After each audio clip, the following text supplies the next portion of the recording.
नमस्कार साथियों, आज की इस वीडियो में आपका स्वागत है। तो आज की इस वीडियो में हम डिस्कस करेंगे एग्जेक्टिव पार्ट से कुछ और इम्पोर्टेंट रूल्स जो कि आपको आगे आने वाले स्लाइड्स में देखने को मिलेंगे।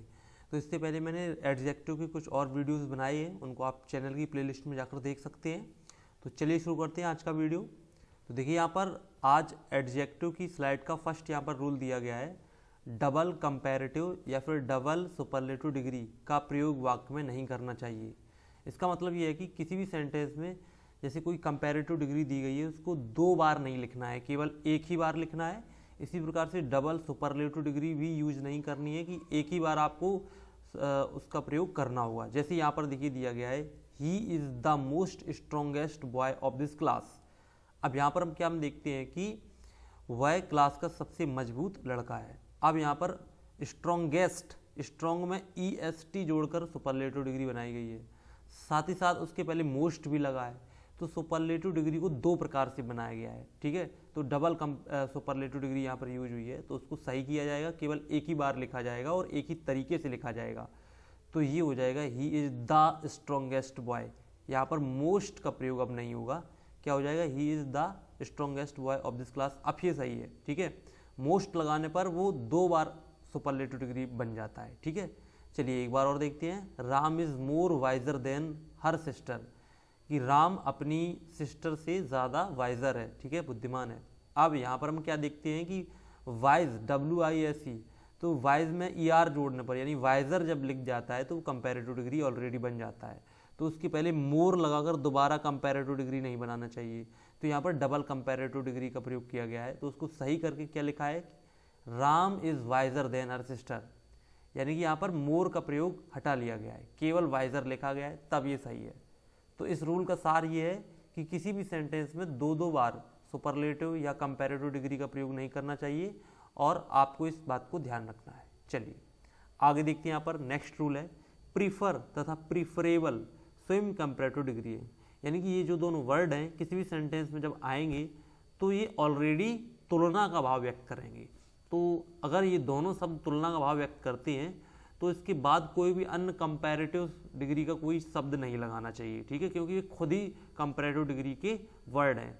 तो आगे लिखा है, अतः इनके आगे मोर नहीं लगाना चाहिए तथा इसके बाद प्रीपोजिशन टू का प्रयोग करना चाहिए, देन का नहीं। ये भी रूल है, ठीक है। इसको मोर क्यों नहीं लगाना है, क्योंकि ये खुद ही कंपैरेटिव डिग्री है। मोर का प्रयोग कंपैरेटिव डिग्री को प्रदर्शित करने के लिए किया जा सकता है, लेकिन यहाँ पे प्रीपोजिशन टू का प्रयोग करना है, देन का नहीं, क्योंकि कंपैरेटिव डिग्री में देन का यूज होता है। तो देखिए एग्जाम्पल दिया गया है, milk is more preferable than coffee. अब यहाँ पर क्या गलती है पहले सेंटेंस में, कि दूध कॉफी से ज़्यादा प्रीफरेबल है, यानी पसंद किया जाता है। तो अब यहाँ पर प्रीफरेबल जो शब्द दिया गया है, प्रीफरेबल मीन्स किसी चीज़ को पसंद करना, ठीक है, वरीयता देना। तो ये खुद ही कंपैरेटिव डिग्री है, तो इसके पहले मोर नहीं लगेगा। पहली गलती तो ये हो गई। तो दूसरे सेंटेंस में हमने पहली गलती को तो सुधारा है कि milk is preferable than coffee.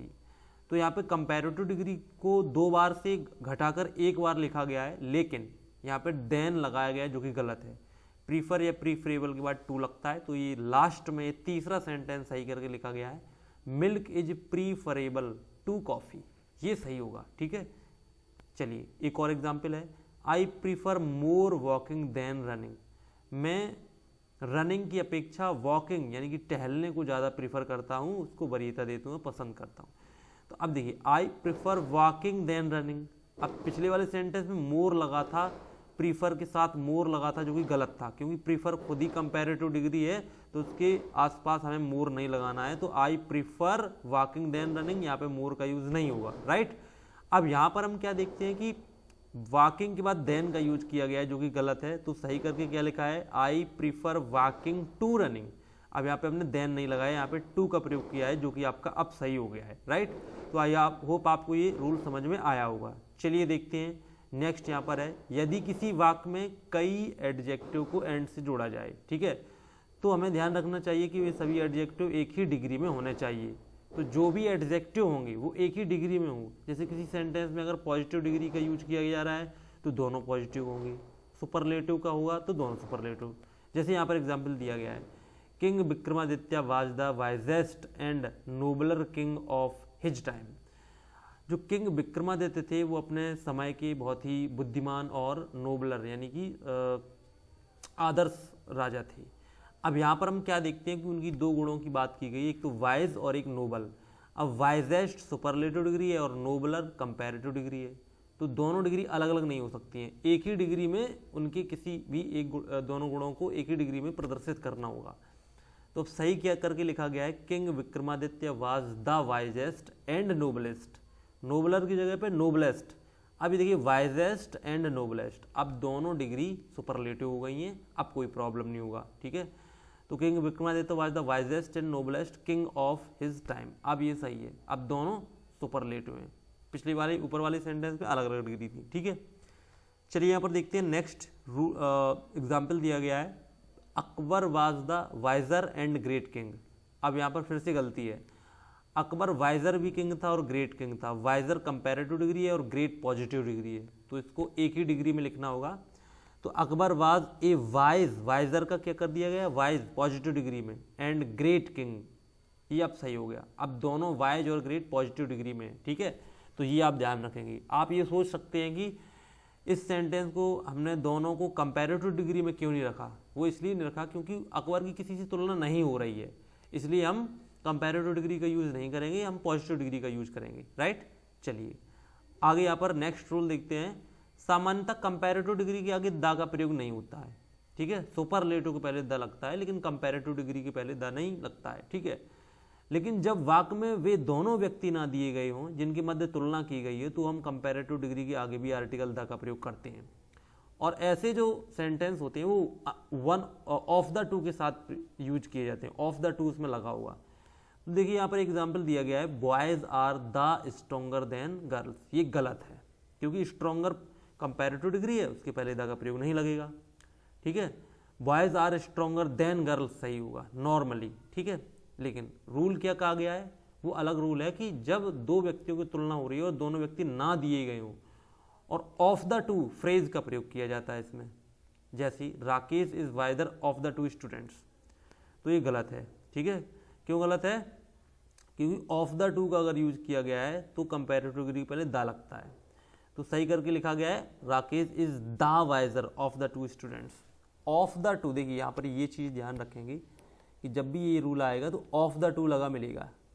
ये जो ऑफ द टू लिखा है, ये जब आएगा तो समझ जाना कि कंपैरेटिव डिग्री में उन दो व्यक्तियों की बात की गई है जो उसके सामने तुलना करते वक्त है नहीं। जैसे यहाँ पर एग्जाम्पल में दिया गया है कि Rakesh is wiser of the two students, कि उन दो स्टूडेंट्स की तुलना में राकेश ज़्यादा वाइजर है, बुद्धिमान है, तो वो स्टूडेंट अभी नहीं है जब तुलना की जा रही है, ठीक है। चलिए आगे यहाँ पर दिया गया, the building is more beautiful of the two buildings. तो ये सही है कि this building is the more, more के पहले द का यूज किया गया है, more beautiful of the two buildings. Of the two का यूज यहाँ पर किया जाएगा। जब ऑफ द टू का यूज किया जाएगा तो कंपैरेटिव डिग्री के पहले भी द लगेगा, और जनरली कंपैरेटिव डिग्री के पहले द नहीं लगता है। ये रूल मैंने आपको बताया है, ठीक है। चलिए ये आपका रूल कंप्लीट हुआ। नेक्स्ट रूल देखते हैं, नियरेस्ट दूरी प्रकट करता है जबकि नेक्स्ट क्रम को बताता है। यानी कि जब भी नियरेस्ट का यूज होगा तो इसका मतलब हम किसी दूरी की बात करेंगे कि कितना निकट है, कितना दूर है, जबकि नेक्स्ट हम क्रम बताते हैं कि अगला या पिछला, वो एक क्रम की बात है। जैसे दोनों यहाँ पर एग्जाम्पल दिए गए जो कि सही है अपनी जगह पे, लेकिन फिर भी देखिए, Mumbai is the sea port nearest to Gujarat. Mumbai एक ऐसा सी पोर्ट है, बंदरगाह है, जो कि गुजरात के नज़दीक है, तो ये सही है बिल्कुल। और my friend lives in the next house, मेरा मित्र अगले घर में रहता है, ये भी एक क्रम दर्शा रहा है। तो दोनों वाक्य अपनी जगह पर सही है। और अंत में हम आपको एक स्लाइड दिखाना चाहेंगे जिसमें कुछ एडजेक्टिव की कंपैरेटिव एंड सुपरलेटिव डिग्री जो होती है वो अनियमित प्रकार से बनाई जाती है, उसका यहाँ पर एक चार्ट दिया गया है। यानी उसका कोई रूल नहीं होता है, वो बस आपको याद करना है, ये एग्जाम में आते हैं। जैसे good better best, bad worse worst, little less least, much more most, late later latest, old older oldest या elder eldest, far further furthest, fore foremost first, in inner innermost, up upper uppermost, out outer uttermost. ये देखिए जितने भी superlative और comparative degree, यहाँ पर ये जो कॉलम है पहला ये पॉजिटिव डिग्री का है, दूसरा आपका ये कंपैरेटिव डिग्री का है, तीसरा आपके सुपरलेटिव डिग्री का है। तो ये तीनों कॉलम है, ये अनियमित प्रकार के ऐसे शब्द हैं जिनका कंपैरेटिव सुपरलेटिव डिग्री कोई नियम से नहीं बनता है, जबकि बाकी अधिकांश शब्दों का नियम से बनता है। जैसे टाल है तो टाल का टालर टालेस्ट ही रहेगा।